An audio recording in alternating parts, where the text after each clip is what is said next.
Tu penses que ton enfant a un trouble de comportement parce qu'il est difficile? Eh bien, il y a de grandes chances que tu te trompes et je vais t'expliquer pourquoi. Dès que ton enfant s'oppose, la société lui colle une étiquette. Enfant tyran ou trouble du comportement, on traite ça comme si c'est l'enfant qui avait un problème. Alors qu'on passe complètement à côté de l'essentiel. En réalité, ce comportement difficile n'est qu'un signal d'alarme. C'est son corps qui t'envoie un message. Ton enfant a simplement 4 besoins biologiques et vitaux et l'un ou plusieurs d'entre eux ne sont pas nourris. Et un besoin qui n'est pas comblé aujourd'hui, c'est un risque de déséquilibre profond et de problèmes de santé mentale une fois adulte. Mais tu vas voir que dès que ces besoins sont à nouveau nourris, le comportement de ton enfant change radicalement. Il retrouve son équilibre et n'a plus besoin de s'opposer. D'ailleurs, les comportements difficiles, c'est un sujet qui revient systématiquement quand j'accompagne les mamans à décoder leur enfant. Comprendre comment il fonctionne, c'est important à la fois pour savoir comment réagir efficacement, mais c'est aussi vital pour sa santé mentale et son équilibre futur. Si tu te sens perdu face à ces crises ou que tu as peur que la connexion entre vous s'abîme, j'ai mis un lien en description pour qu'on puisse échanger ensemble. Je t'en parle juste après. Allez, entrons dans le vif du sujet et découvrons tout de suite ces 4 besoins vitaux et non négociables. Notre premier besoin, c'est l'attachement sécurisé. John Bowlby, un psychiatre britannique, a cherché à comprendre comment fonctionnaient les premiers liens dans la petite enfance et surtout quel impact ça avait sur les liens futurs, donc à l'âge adulte. Ce qu'il a découvert, c'est que ton enfant, il a besoin d'un attachement sécurisé pour se sentir en confiance et pouvoir établir des relations stables. Alors, qu'est-ce que ça veut dire exactement? Pour être plus précise, c'est-à-dire que toi, tu es sa figure d'attachement. Tu es sa base de sécurité.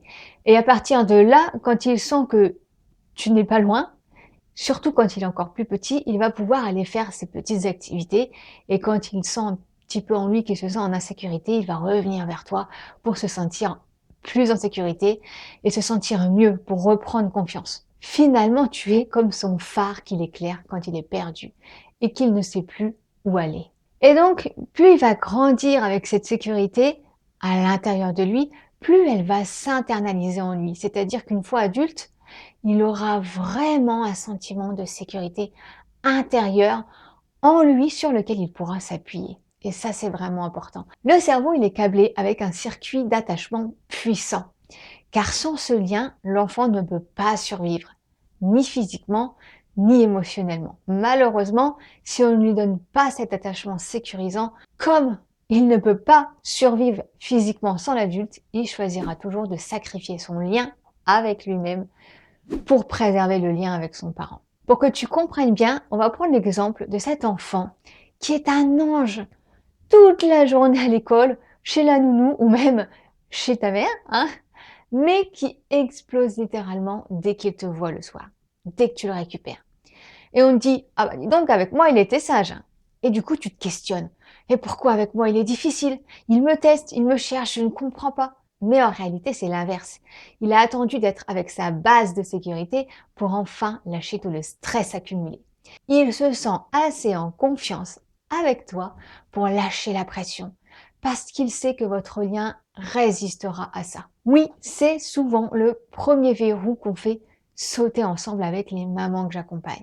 Apprendre à voir ces crises non pas comme une attaque, mais comme une preuve de confiance absolue. En comprenant que son agressivité est un signal et non un trouble, tu arrêtes de lutter contre lui. Mais cette sécurité ne suffit pas si l'enfant sent qu'il doit gagner sa place. Et c'est là qu'on arrive au deuxième besoin, le repos relationnel.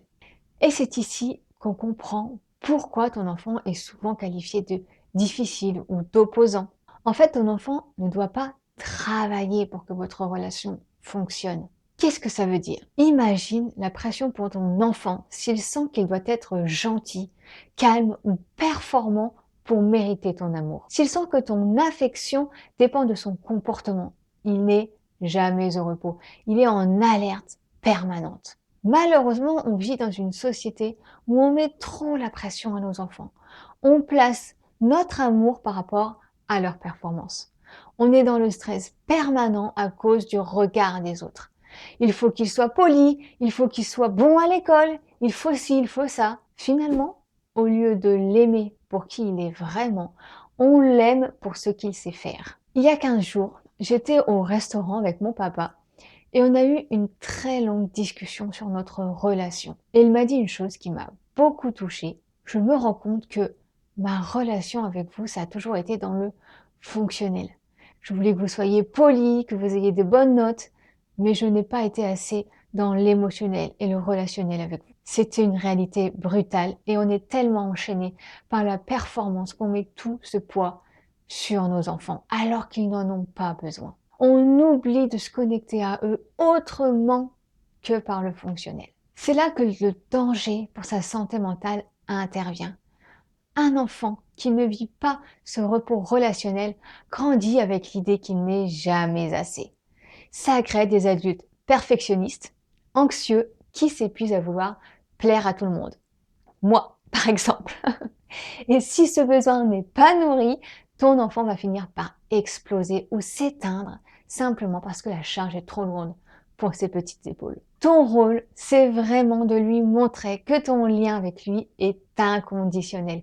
Tu es là pour l'épauler, peu importe ses résultats. Tu dois pouvoir lui dire: je n'aime pas ce que tu viens de faire, je ne suis pas d'accord avec ton comportement, mais je t'aime toi, quoi qu'il arrive. C'est ce message qui va lui permettre de se détendre et d'arrêter de s'opposer juste pour tester la solidité de ton amour. Alors je sais, le regard des autres, c'est parfois tellement pesant. On se perd vite entre ce qu'on nous dit de faire et ce qu'on ressent vraiment. Si tu as envie de te détacher de ces injonctions pour enfin créer ta propre éducation, celle qui colle à tes valeurs, on peut le faire ensemble. J'ai mis un lien en description pour un échange gratuit avec moi. L'idée, c'est qu'on se pose toutes les deux pour faire un point sur ton quotidien, tes objectifs et voir comment je peux t'accompagner. Mais attention, je ne prends que quelques mamans, celles qui sentent au fond d'elles qu'il est temps que les choses changent et aussi pour être sûr de pouvoir pleinement être à tes côtés dans chaque étape de ce nouveau départ. Donc si tu es prête, inscris-toi. On arrive maintenant au troisième besoin vital et sans doute celui qui provoque le plus de malentendus face au comportement de notre enfant, c'est le besoin d'expression des émotions. C'est ce qu'on appelle souvent faire une crise ou être ingérable. C'est en réalité ton enfant qui est authentique, qui montre ses émotions. S'il sent qu'il doit étouffer ce qu'il ressent pour que tu restes calme ou pour que la société le trouve sage, il est en train de sacrifier un besoin biologique fondamental pour maintenir le lien avec toi. On est dans une époque où on demande à nos enfants d'être des robots émotionnels. Au supermarché, en famille ou au restaurant, on a peur du regard des autres. Et on veut qu'ils se taisent, qu'ils ne bougent pas, qu'ils soient sages et limite qu'ils ne clignent pas des yeux. Mais quand on empêche un enfant d'exprimer sa frustration ou sa tristesse, on ne règle pas le problème, on le déplace. Il y a une confusion majeure dans l'éducation. C'est que souvent, on punit l'enfant parce il exprime une émotion négative, comme la colère. Mais en punissant la colère, on dit à l'enfant: t'as pas le droit de ressentir ce que tu ressens. Et l'enfant apprend que pour être proche de son parent, il doit supprimer ce qu'il ressent. Et ça crée en lui une déconnexion profonde avec ses propres signaux internes qui durera toute sa vie. Mais le besoin de ressentir toute la gamme de nos émotions, c'est une nécessité biologique fondamentale pour la survie et le développement d'un cerveau sain. On a besoin de ressentir la joie, l'amour, mais aussi le chagrin, la peur, la panique et la colère, puisque chaque émotion a une fonction. La colère, elle sert à protéger ses limites, la peur à identifier un danger, le chagrin à traiter une perte. Si un parent interdit une de ces émotions, il demande en réalité à l'enfant de débrancher une partie de son système de survie biologique. C'est là que le risque pour sa santé mentale future est le plus élevé, puisqu'un enfant à qui on n'apprend pas à vivre ses émotions devient un adulte qui s'oublie, qui ne sait plus dire non et qui finit par exploser parce qu'il a passé sa vie à porter un masque. Et si ce besoin n'est pas nourri, la charge émotionnelle devient une bombe à retardement. Donc il y a une règle d'or qu'il faut que tu comprennes, c'est qu'on limite le comportement, mais on valide toujours l'émotion. Ton travail n'est pas d'essayer de réparer le comportement de l'enfant, mais de comprendre le message qui est exprimé par l'acte. Parce que le comportement, l'action, frapper, mordre ou crier, ce n'est pas acceptable. Ça, vraiment, le parent doit intervenir pour protéger l'enfant et les autres. Il faut arrêter ce geste. Cependant, l'émotion, le ressenti qu'il y a derrière, c'est-à-dire à ce moment-là, par exemple, la colère qui a causé le coup, elle est tout à fait légitime. Ton enfant, il a le droit d'être en colère parce que cette colère, elle exprime une limite qui a été dépassée pour lui. Donc ça, il doit le comprendre. Tu ne dois pas l'interdire d'être en colère. Tu peux lui dire, je vois que tu es très en colère en ce moment, tu as le droit de l'être, mais je ne te laisserai pas frapper, on ne frappe pas. Et c'est pareil pour tes règles, par exemple. Si tu mets une limite, une règle, et que ton enfant il est furieux ou il est triste, à cause de cette limite, eh bien, tu dois accepter que ton enfant peut être en colère ou furieux. C'est normal, c'est un sentiment normal. Il a le droit d'être mécontent par rapport à ta décision. Il y a une idée reçue qui est très présente. C'est que pour qu'un enfant soit résilient, il faut l'endurcir. Mais la résilience, elle vient de la capacité à traverser des émotions difficiles sans être seul. Si l'enfant peut ressentir sa tristesse ou sa peur en présence d'un parent qui ne le juge pas, son cerveau apprend que ses émotions sont supportables. Et c'est cette sécurité émotionnelle qui lui permettra, une fois adulte, de ne pas s'effondrer ou de ne pas fuir face aux difficultés de la vie. En fait, autoriser un enfant à ressentir toutes ses émotions, c'est lui permettre de garder son lien avec lui-même. C'est ce qui garantit qu'il deviendra un adulte capable d'écouter son instinct, de connaître ses limites et de gérer son stress de manière saine. Et pour finir de muscler son cerveau, il a besoin d'un dernier ingrédient vital. Si ce qu'on a vu ensemble résonne en toi, clique sur le bouton Boost et laisse-moi un petit cœur en commentaire. Ça m'aide à faire connaître cette méthode à d'autres mamans qui en ont besoin. Enfin, on arrive au quatrième besoin et celui qui est le plus souvent confondu avec l'agitation ou l'hyperactivité ou encore un trouble du comportement, c'est le jeu libre et spontané. Le jeu libre, c'est quand l'enfant décide seul de ce qu'il fait.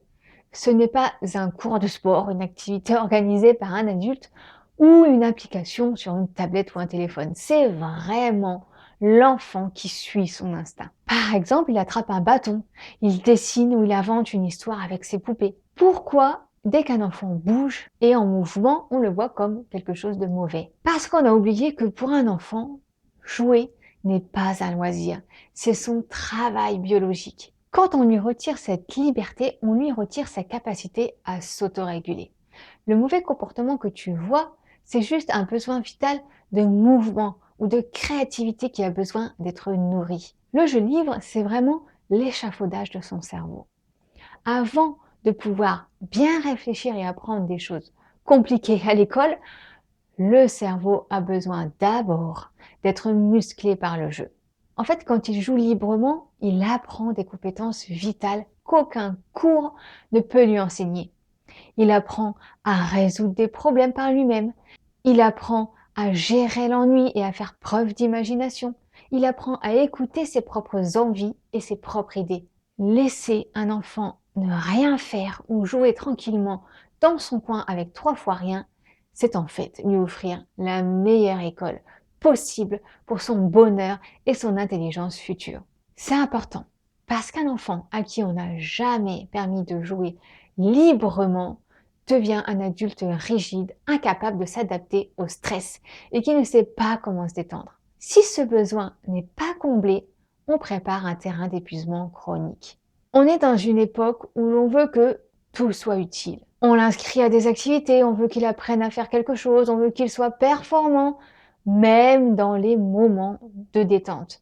On a peur qu'il ne fasse rien. Mais c'est justement dans ce rien, dans ce jeu spontané où il décide de tout, que son cerveau crée les connexions les plus puissantes. Ton rôle, c'est de lui offrir des moments où il s'ennuie et ne pas le freiner.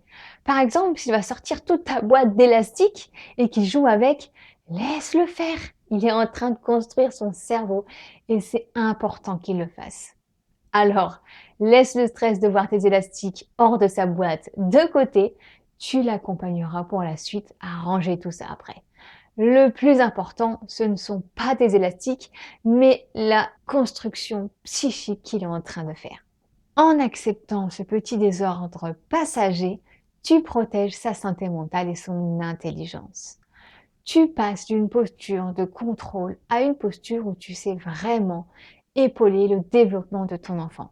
Il n'y a pas de mauvais enfants. L'étiquette mauvais reflète simplement notre façon de regarder les choses. Dès que tu décides de voir ton enfant non pas comme un problème, mais comme un être qui cherche simplement à nourrir ses besoins, tout s'apaise. Si tu veux aller plus loin et comprendre pourquoi ce tempérament de feu est en réalité sa plus grande force, regarde maintenant cette vidéo sur l'enfant à fort caractère. Je te montre l'atout que personne ne voit. Salut!